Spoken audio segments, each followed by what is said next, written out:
Hey guys, and welcome to another video by me, LordOfPondtail, on Rise of Empires, Ice and Fire. Today in this video I'm going to be doing the second of my guides to season heroes, and in this video we're going to be looking at Iron Hand, an S1 footman hero. So let's go straight in and have a look at him. So I've got Iron Hand in my account already. I picked him up quite a while ago and I've managed to get two duplicates for him from fragments. So I've got 7 skills open. I'm just building up some of the other skills up to maximum, and then I'll be able to put him into my Footmen Legion. So he'll be a good addition on top of the normal orange hero that I've currently got there. So let's have a look at his skills and see where you're going to want to put him, when he's going to be useful, and what his skills actually do for your legion. So as normal, skill 1 is the dictator leadership skill. It's going to give the 23,100 bonus to the troop capacity in that squad. Nothing new there. For skill 2, the first of his hero specific skills, let's have a look. Iron Fan, it's a combat skill, so it's going to be attacking the enemy. Effective range is 5, so that means he is going to be a back row hero, and effective range 5 means that the skill will pass over the 2 rows in front of him from your own squad and or legion, and then this skill would be able to hit any of the 3 rows of the enemy legion. So this is that's why we know that he's a back row hero, because of this effective range 5. The target is going to be 1 random enemy squad within effective range, so it's not a very powerful skill in terms of the number of targets that it will hit. So it's only going to hit one of those 3 squads in your opponent's legion. And requirement, as you can see here, when hero is leading footmen, so we know he's a footman hero, and it's a chance damage skill, so there's a 45% chance to deal various levels of damage to that single enemy target. 45% chance, it's slightly higher than what you would generally get from your standard orange heroes, and the damage level is quite good as well for a skill 2. So it's not amazing, but it is an upgrade on what you're almost certainly going to have on the back row of your Footman Legion with normal orange heroes.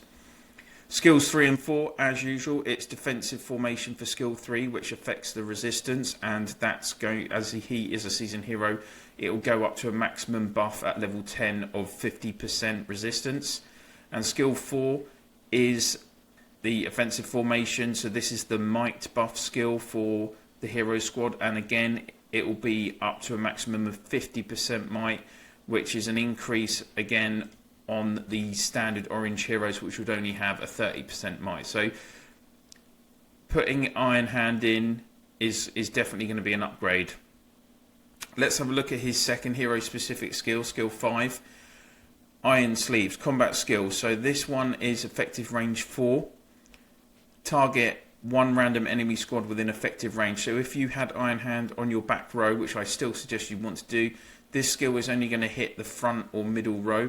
That's fine. You want to be hitting certainly the middle row as much as you can to reduce the troop numbers in that front row, and hopefully be able to actually get them to concede and remove themselves from the battle.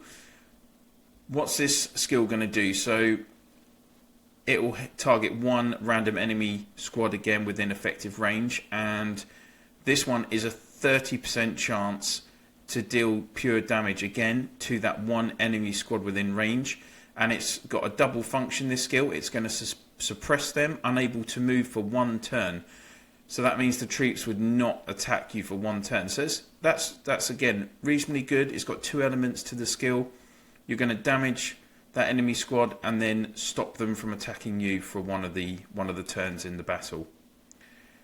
Next up, we've got the Awakening skill, skill 6, leadership skill, and it affects your hero squad, the troops.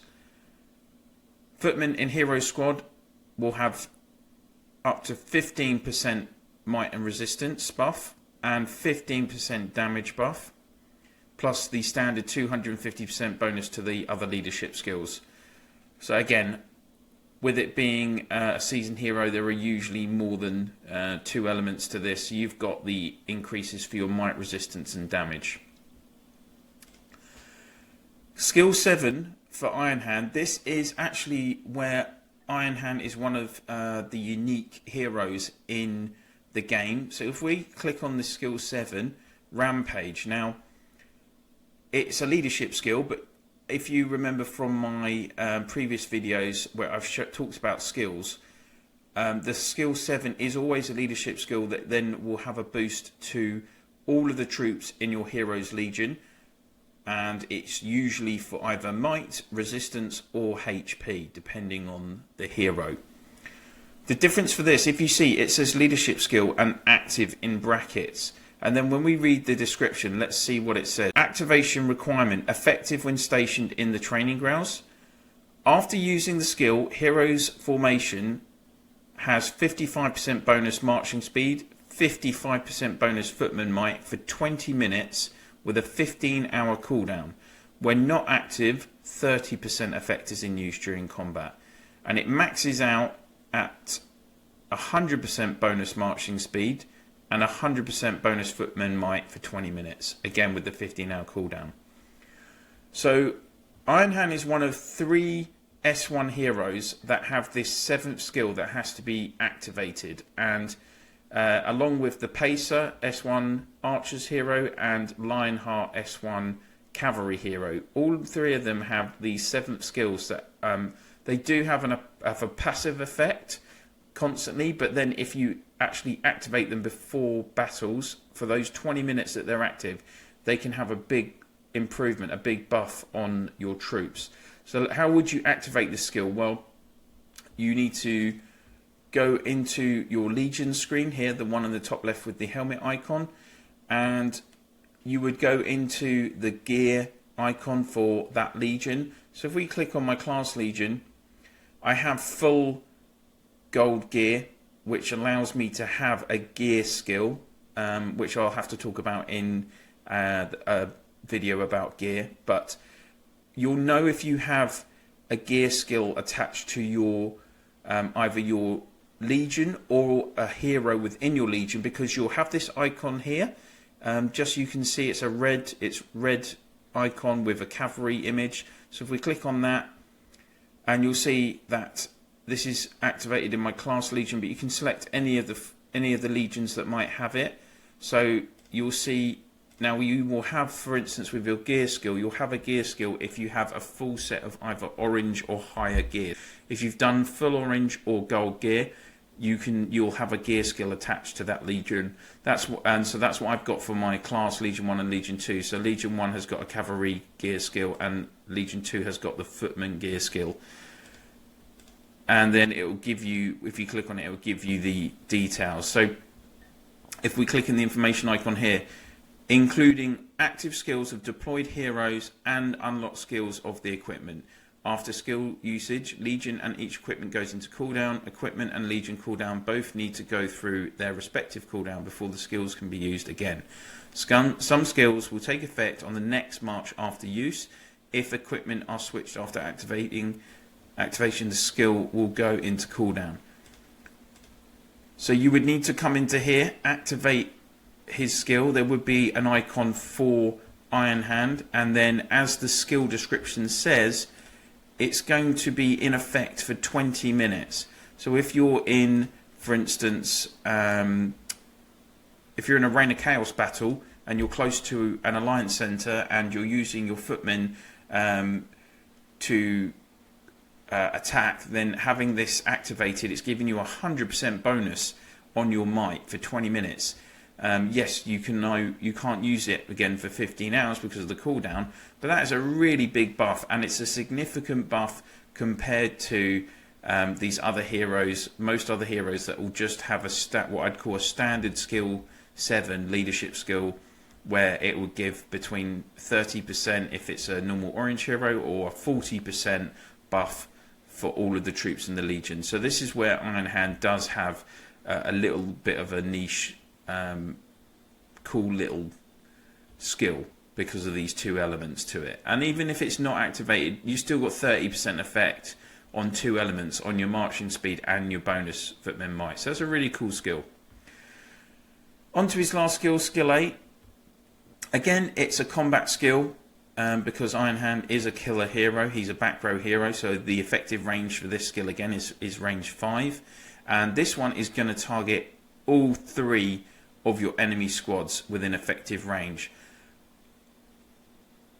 It will need 1 turn of prep after it's activated, so that's a little bit of a downside. That means that it's only going to be possible for this skill to be activated a maximum of 4 times in a battle, because there's 8 turns to the battle. If you need 1 turn prep each time, then it won't activate until the 2nd turn, if that makes sense, or the 2nd, 4th, 6th and 8th, for instance. But when it is activated, it's a higher chance. It's a 60% chance to deal damage. It's a pure damage skill, and it's going to damage to various amounts up, and it would hit all 3 of the enemy squads within range.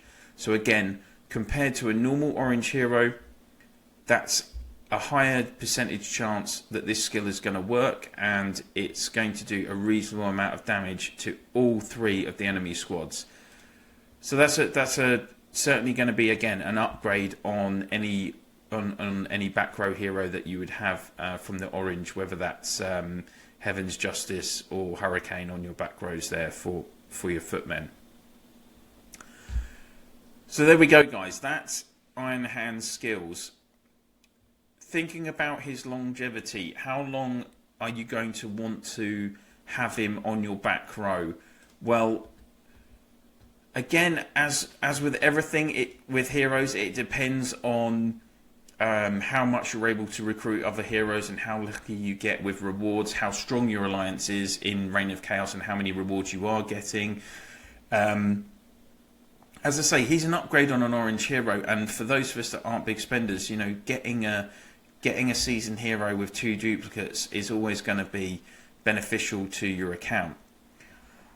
For those big spenders out there, or for people that are developing through the game or all the way through into Eden even, well, in Season 2 there is a hero, footman hero that you can use back row, Jade, Rakasha, but again, she would be then quickly replaced. The real kind of, from Seasons 1 to 4 before you get to Eden, in Season 4 there is a footman hero, Desert Storm, and he is by far and away one of the top 2 back row footman heroes in the game. So if you were to get if you're in Season 4 or you're coming up to Season 4 for Reign of Chaos, Desert Storm would definitely be a big upgrade on Iron Hand or Jade. It's something to consider, but as I say, for any of you that are just grinding through and trying to collect fragments or wondering, you know, is it worth focusing on a seasoned hero? Well, if you can get Iron Hand, or say if you did get Iron Hand a couple of times in your Season 1 rewards, well, that's gonna be a big boost to your footman, and you're gonna want to use him for probably 6 to 8 months until you'd have a Desert Storm fully developed. So he's definitely worth investing in my mind. And as you can see, I didn't get Desert Storm in Season 4. I don't have a lot of footman heroes, so I have stuck with him, and I've been getting his fragments and unlocking his 8th skill recently, and I will be using my wisdom medals and finishing him finishing those 7 skills that I've got activated, and I'll be putting him in my footman legion from next week. There you go. So that is Iron Hand S1 footman hero, that's the second review of the season heroes. I'll be doing another hero guide review in a couple of days. I'm conscious as well that people are really keen to see Eden content from me as well. I will try and get a couple of Eden videos up at some point next week. I've just been waiting, giving it a bit of time to kind of assess the season and make sure that I'm able to give like some comprehensive details to you. I always rather like to do thorough videos and tell you guys the information you need and not leave any kind of blanks in there for you guys having to work it out. So that's why I've just been waiting on the Eden videos. So thanks very much for watching again. I really appreciate all the support on the channel. Please do subscribe, ring that bell, place any comments that you have below. Don't forget to share the channel in game, please, both in your province and of course your alliance chats. And I will see you soon.